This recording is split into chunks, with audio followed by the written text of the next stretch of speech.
Hello, my name is Dr. Ron Ayzin, and I'm one of the dentists here at Dentistry at Its Finest. Today we're going to be talking about what happens when you have a missing tooth and a couple of options to replace it. So, you have a missing tooth. You might be thinking, so what? Research proves that teeth love to move. What stops teeth from moving is touching another tooth. So when you have a missing tooth, the tooth starts to shift. You might hope that the tooth would slide into place. Unfortunately, instead, the teeth tilt towards each other, trying to fill in that gap. This causes a few problems. First, it puts those teeth out of alignment. This ends up being a problem because it's traumatic to those teeth and to our jaw over time, because it messes up our bite. Next, because those teeth have tilted, they're not in the correct spacing. This ends up becoming a food trap and is a problem for our hygiene, the health of our gums, and in the long run, the health of our mouth. Finally, the tooth opposing that missing tooth starts to come down and erupt because it's looking for its partner, and since there's no tooth stopping it, it ends up becoming out of alignment from the top teeth and ends up becoming a problem overall and hurts your bite.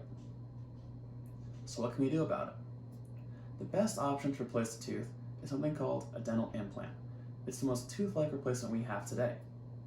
A dental implant is basically a fancy dental screw. Looks just like that. It's made of titanium, and it's the same material that we use for many joint replacements, such as knee and hip replacements. The body loves the stuff. In a small procedure, we take that dental implant or fancy dental screw and put it into the jawbone. You go ahead and live your daily life, and then after a few months, we take a crown or a cap, something that looks just like a tooth, and put that on the dental implant. Now you have a whole new tooth, and this is just like one of your other natural teeth. Sometimes a dental implant isn't an option for everybody. For those patients, we have something called a bridge. What a bridge is it's basically a crown or a cap that goes on the tooth in front and a tooth behind the missing space. Then we take a fake tooth and connect those crowns, bridging the gap, if you will. This is what a bridge looks like.